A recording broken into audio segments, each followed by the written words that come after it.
तर चला माझ्या बकासुरांनो, आज नवीन डिश मिक्स चिवडा. पहिल्यांदा अर्धा किलो शेंगदाणे तळून घेऊ. 100 ग्रॅम मक्याचा चिवडा आता तळून घेऊ. 100 ग्रॅम डाळ, अर्धी वाटी लसूण, कढीपत्ता. गॅस बंद करून चवीनुसार हळद व लाल तिखट टाकू. हे सर्व तळलेले पदार्थ आपण चिरमुऱ्यामध्ये टाकून घेऊ. इथे मी 2 प्रकारचे चिरमुरे घेतले आहेत, एक साधा चिरमुरा व एक नाचणीचा चिरमुरा. चवीनुसार मीठ टाका.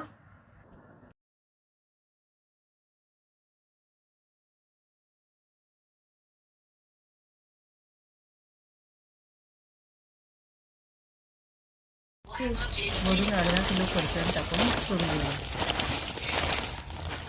झाला आपला मिक्स चिवडा तयार.